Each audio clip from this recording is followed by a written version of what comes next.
Orta Rusiyada baş vermiş fevral burjua inqilabı Azərbaycandakı ictimai-siyasi proseslərə ciddi təsir göstərdi.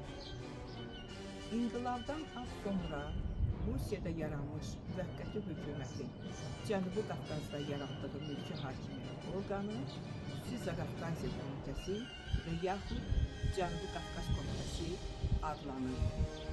Bu komitənin tərkibi regionun 4-cü Dövlət Dumasında təmsil olunan deputatlarından ibarət idi. Komitə müvəqqəti hökuməti 1917-ci il martın 6-sında qəbul edilmiş prinsiplər əsasında Cənubi Qafqazda qayda-qanun yaratmalı və yerli hakimiyyət orqanlarını təşkil etməli idi. Lakin millətlər Xüsusi Cənubi Qafqaz Komitəsində bərabər təmsil olunmadığına və aqrar məsələdə qeyri-müəyyən mövqe tutduqlarına görə xalq kütlələri Xüsusi Cənubi Qafqaz Komitəsinə etimad göstərdiyi o ilk gündən tənqid hədəfinə çevrildi. Lakin bu dövrün bir xarakter xüsusiyyətini qeyd etmək lazımdır.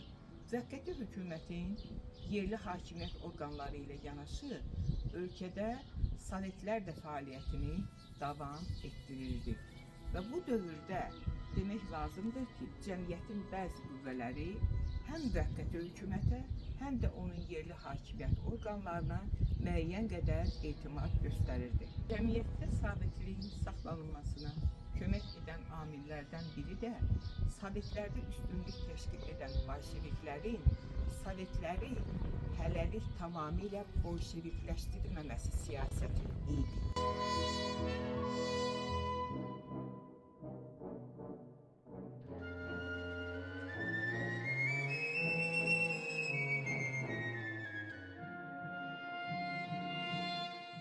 Cəmiyyətdə demokratiyanın tam vəhdəti şüarı altında yerli hakimiyyət orqanları ilə sovetlər arasında spesifik münasibətlər yaranmaqda idi. Lakin Xüsusi Cənubi Qafqaz Komitəsi regionda sabitliyi təmin etmək üçün heç bir təsirli tədbirlər görmürdü. 17-ci il fevral inqilabından sonra Azərbaycanda fəaliyyət göstərən təşkilatların mərkəzləşməsinə ehtiyac duyuldu. Bu məqsədlə 1917-ci il mart ayının 27-sində Bakı Müsəlman İctimai Təşkilatlarının Müvəqqəti Komitəsi yaradıldı. Müvəqqəti Komitənin sədri Məhəmməd Həsən Hacımiski, onun müavini isə Məhəmməd Əmin Rəsulzadə seçildi. Müvəqqəti Komitə bütün şəxsi incikliyi unudub, milli siyasi şüarlar altında birləşməyi və Rusiya müsəlmanlarının qurultayını çağırmağı vacib sayır. 1917-ci il may ayının 1-dən 11-nədək Moskvada keçirilən Rusiya müsəlmanlarının qurultayında Məhəmməd Əmin Rəsulzadənin ərazi muxtariyyəti ideyası ilə çıxışı böyük maraqla qarşılandı. Rəsulzadə çıxışında deyirdi: Rusiyanın idarə forması respublika olmalıdır. Yer kürəsinin 1/6 hissəsini tutan Kamçatkadan Qara Dənizə, Arxangelskdən İran sərhədinə qədər uzanan 170 milyon əhalisi olan bir ölkə, çoxmillətli bir dövlət bir mərkəzdən idarə oluna bilməz.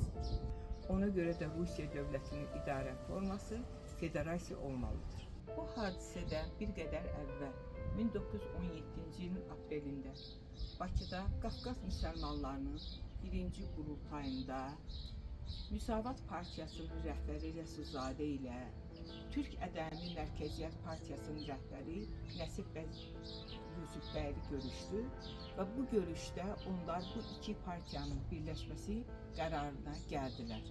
Bu iki şəxsiyyətin yaxınlığı, Azərbaycan istiqlalına eyni mövqedən yanaşmaları Azərbaycanın sonraki taleyində mühüm rol oynadı. Nəhayət 1917-ci il iyun ayının 16-sında iki partiya Türk Ədəmi Mərkəziyyət Müsavatda birləşdi. Lakin müvəqqəti hökumətin apardığı uğursuz siyasət xalq kütlələrinin ondan böyük narazılığına gətirib çıxartdı və nəhayət 1917-ci ilin oktyabrında Rusiyanın paytaxtı Peterburqda siyasi çevriliş baş verdi, müvəqqəti hökumət devrildi. Belə bir vaxtda xüsusi Cənubi Qafqaz Komitəsi Rusiyada qurulmuş Sovet hakimiyyətini tanımadı və tarixdən getdi. 1917-ci il noyabr ayının 15-də Cənubi Qafqazı idarə etmək üçün yeni bir orqan Zaqafqaziya Komissarlığı yarandı. Zaqafqaziya Komissarlığı 1917-ci il noyabr ayının 15-dən 1918-ci il fevralın 10-na dək fəaliyyət göstərmişdir. 1917-ci ilin sonlarına doğru Azərbaycanın siyasi həyatında böyük yüksəliş dövrü idi.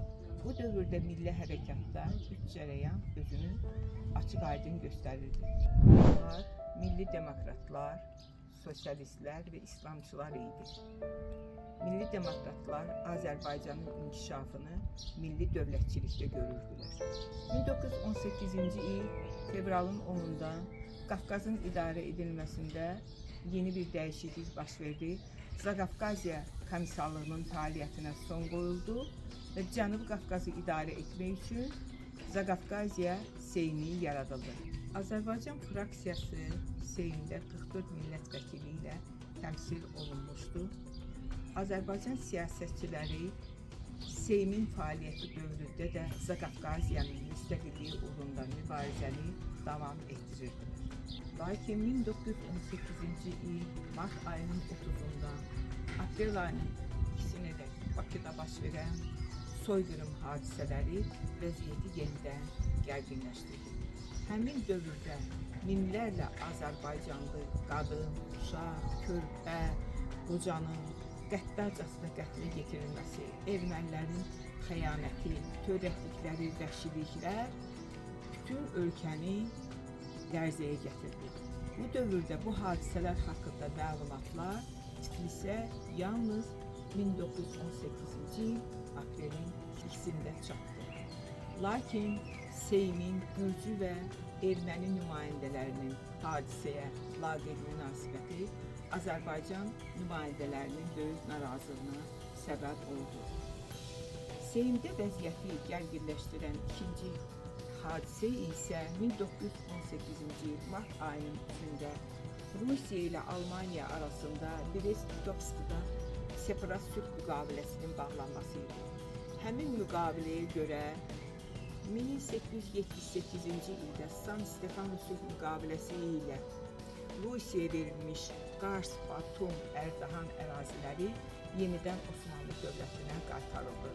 Hadisələrdən narazı qalan erməni və Gürcü nümayəndələri Osmanlı dövlətinə qarşı tezliklə müharibəyə başlanmasını tələb edirdilər. Azərbaycan nümayəndələri isə bu məsələdə bir tərəf qaldılar və tezliklə Osmanlı dövlətinə qarşı müharibə başladı. Bu müharibə cəmisi 8 gün davam etdi. Osmanlı qoşunları Batumu tutdular, Qarsı mühasirəyə aldılar. Belə olduqda vəziyyətin belə davam etdiyi dövrdə Azərbaycan nümayəndələri Zaqafqaziyanın müstəqilliyinin elan edilməsini tələb etdilər. Osmanlı dövləti ilə müharibədə məğlub olan erməni və Gürcü nümayəndələri də Zaqafqaziyanın müstəqilliyinin elan edilməsinə razılıq verdilər. 1918-ci il aprel ayının 22-sində Zaqafqaziya müstəqil respublika elan edildi. Lakin Qafqaz Seymindəki ziddiyyətlər azalmır, getdikcə gərginləşir. Gürcüstanın Qafqaz birliyindən çıxıb Almaniyanın himayəsinə keçmək istəyi Zaqafqaziya Seyminin fəaliyyətini sual altına qoydu. May ayının 26-sında Seymin son iclası çağırıldı. Gürcüstan öz müstəqilliyini elan edərək Seymdən çıxdığını elan etdi. Beləliklə, Zaqafqaziya Seyminin fəaliyyətinə son qoyuldu. Bundan nəticə çıxaran Azərbaycan nümayəndələri may ayının 27-sində Azərbaycan nümayəndələrinin fövqəladə iclasını çağırdılar və Milli Şuranın sədri Məmmədəmin Rəsulzadə seçildi. Eyni zamanda Fətəli xan Xoyskinin rəhbərliyi altında 9 nəfərdən ibarət icraiyyə komitəsi yaradıldı. Ona ilk milli hökumətin tərkibini yaratmaq tapşırıldı. 1918-ci il may ayının 28-də 6 maddədən ibarət İstiqlal Bəyannaməsi elan edildi və Azərbaycan Cümhuriyyəti yaradıldı. Bu hadisələr baş verərkən Məmməd Əmin Rəsulzadə Tiflisdə deyildi. O Türkiyə ilə sülh danışıqları aparmaq üçün Batuma göndərilmişdi. O Batuma getməmişdən əvvəl Nəsib bəy Yusifbəyli ilə keçirilən iclasda belə bir məsələ müzakirə edilmişdi ki, deməli, sülh danışıqları zamanı Osmanlı dövlətindən hərbi yardım istənilsin. 1918-ci il iyun ayının 4-də Batumidə Osmanlı dövləti ilə Azərbaycan arasında dostluq müqaviləsi imzalandı. Bu müqaviləni Osmanlı dövləti tərəfindən Ədliyyə naziri Xəlil Menteşi, Qafqaz ordusunun baş komandanı Vəhid Paşa, Azərbaycan tərəfindən isə Xarici İşlər naziri Məhəmməd Həsən Hacimski və Milli Şuranın sədri Məmməd Əmin Rəsulzadə imzaladı.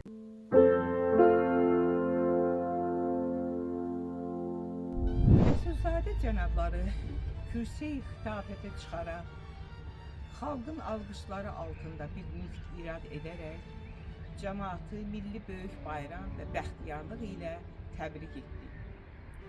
Bizim düşmənlərimiz, bizim azadlıq və istiqlaliyyətimizi görmək istəməyən rəqiblərimiz deyirlər ki, Azərbaycan istiqlalını xanlar, bəylər elan etmişlər. Xalq onu istəmir. Budur cəmaat, bugünkü izdiham, bugünkü şadlıq istiqlaliyyətini xanlar deyil, bəylər deyil, xalqın elan etdiyini düşmənlər artıq görsünlər.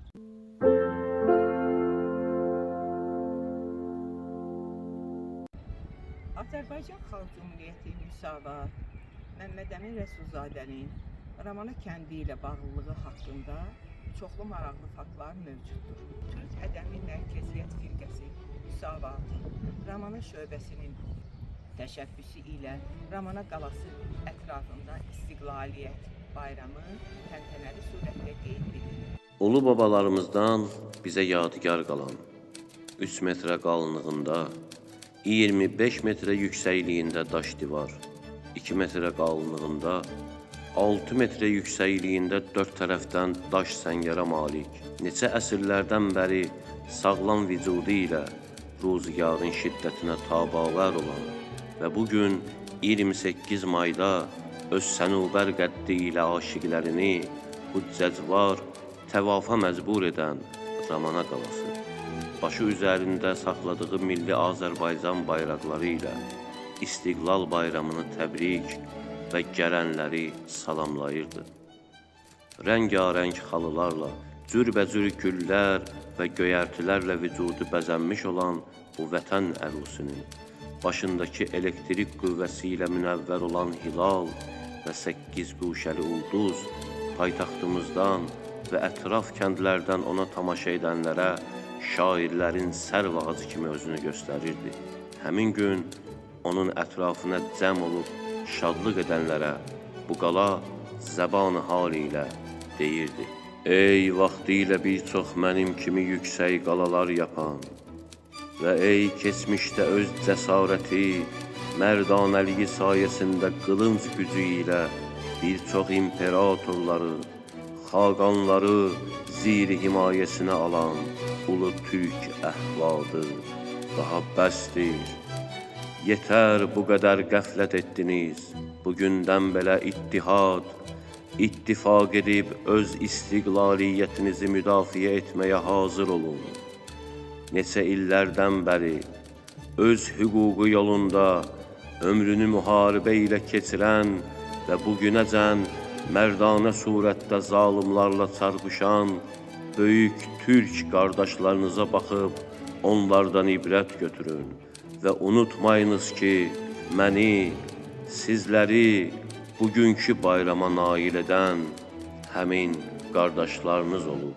1919-cu il mayın 28-də səhər saat 8-dən başlayaraq qalanın ətrafına mərdənlərdən və kənddən cəmaat dəstə-dəstə gəlib cəm olurdu. oldular.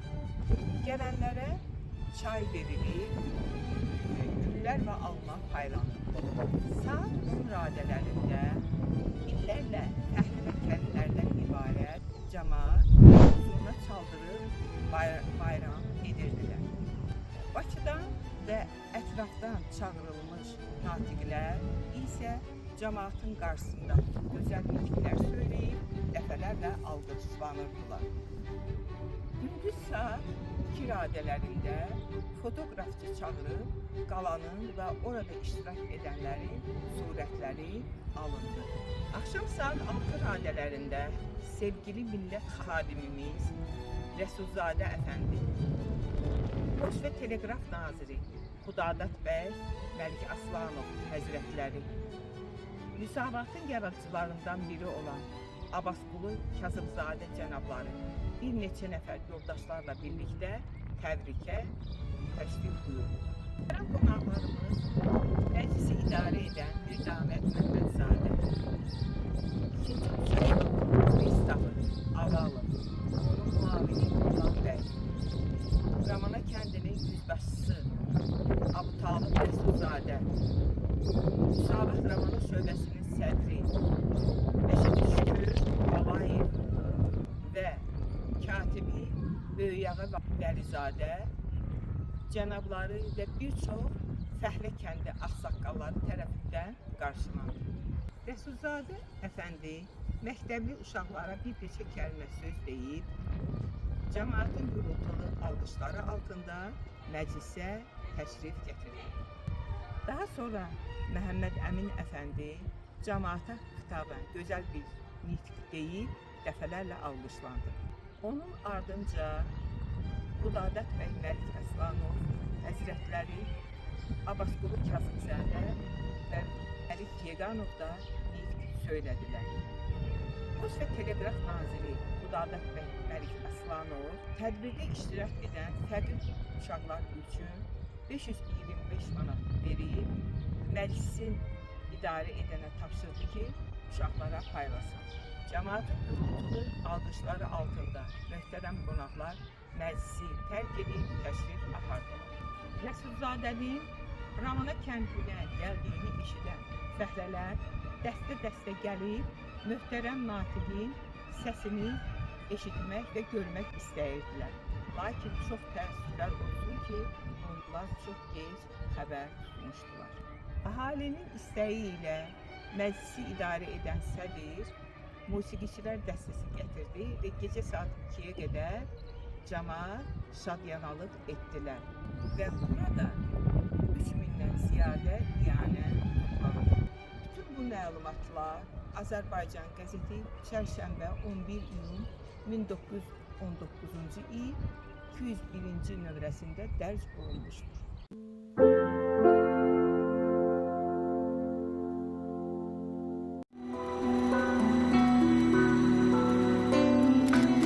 Milli Azerbaycan hükümeti az zamanda memlekette çok böyle işler gördü.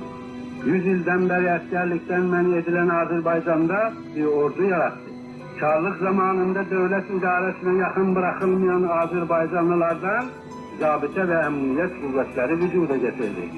Sosyal sahada esaslı islahata girişti. Kentçilere toprak verme için kanunlar hazırladı. Fəhlələrin haklarını korumak için tedbirler aldı. Halkı öz ana dilinde okutmaya başladı. Türkçeni devletin resmi dili elan etti. Orta ve âli mektepler açtı. Gərbi Avrupa demokrasiyaları tipinde halk nümayendelerle cevapdeh bir hükümet usulü idaresi yarattı. Hakimiyet millet meclisinin elindeydi. Parlamentten itimat almadıkça hiçbir hükümet iş başında kalabilmezdi. Memlekette tam bir azatlık vardı.